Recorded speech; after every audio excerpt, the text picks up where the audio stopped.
Olá, alunos do Oficina do Estudante. Eu sou o professor Braga e eu trabalho com a química. Uma das dúvidas mais comuns, mais frequentes dos alunos é em relação à distribuição eletrônica, à configuração eletrônica. Bom, o que eu posso falar para vocês? Se vocês souberem, a distribuição eletrônica de Linus Pauling é a nossa referência. Por quê? Porque ela envolve a distribuição dos elétrons em ordem crescente de energia, trabalhando-se em níveis e subníveis. O que nós sabemos? Nós sabemos que a eletrosfera ela é dividida em níveis de energia. Hoje são conhecidos 7 níveis de energia: K, L, M, N, O, P e Q. E que esses níveis de energia, eles são divididos em subníveis de energia, que são eles S, P, D e F. Hoje sabe-se que o primeiro nível apresenta uma divisão, o segundo nível, 2 divisões e assim sucessivamente. O quinto nível, que é o nível O, ele deveria apresentar 5 divisões, são conhecidas 4.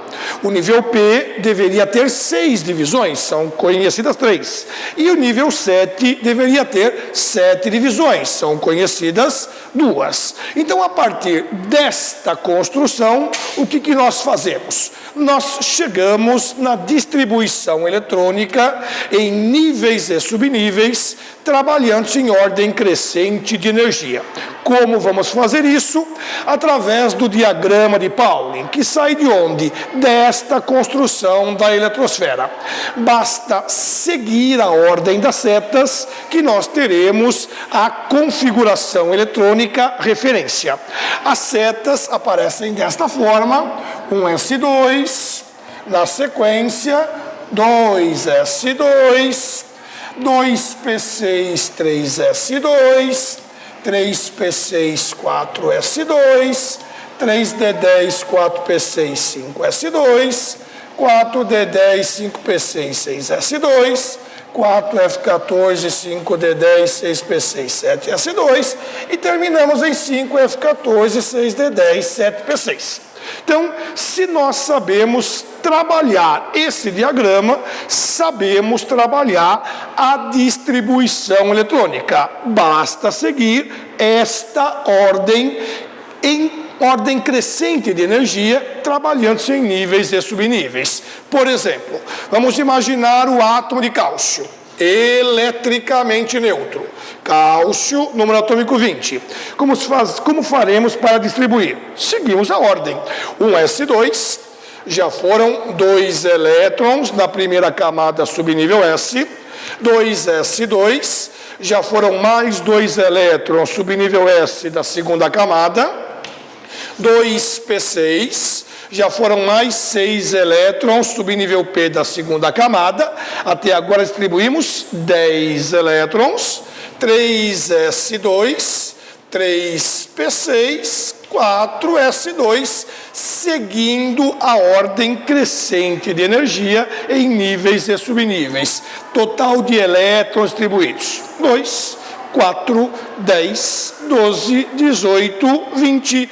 Esta é a distribuição do átomo de cálcio em ordem crescente de energia em níveis e subníveis.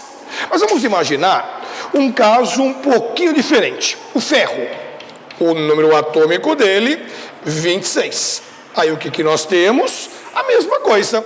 Fazendo a configuração, 1S2, 2S2, 2P6, 3S2, 3P6, 4S2, 3D6. Esta configuração que eu acabei de trabalhar é a configuração referência. O que é a configuração referência? É a configuração seguindo Linus Pauling, seguindo o diagrama de Linus Pauling.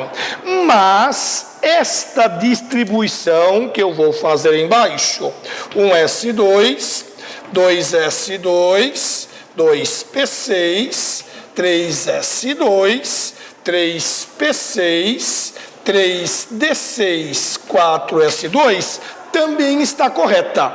Qual a diferença entre elas? A primeira que eu fiz é a referência, seguindo sempre o diagrama de Linus Pauling.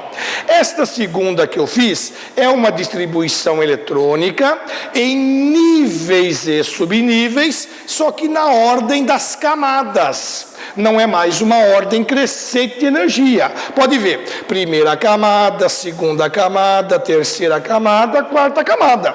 Então, o que diferencia uma da outra? A configuração é a mesma, só que a primeira envolve a ordem crescente de energia em níveis e subníveis, e a segunda envolve em níveis e subníveis, obedecendo às camadas, da primeira para a última camada. Mas de onde sai essa segunda configuração? Da primeira, só agrupando em camadas, mas elas são exatamente iguais, ok? Na semana que vem, eu venho com uma outra dica. Qual vai ser a dica? A configuração dos íons. Aí nós vamos aprender como distribuir os elétrons em níveis e subníveis, mas trabalhando com os íons, ok? Até a próxima.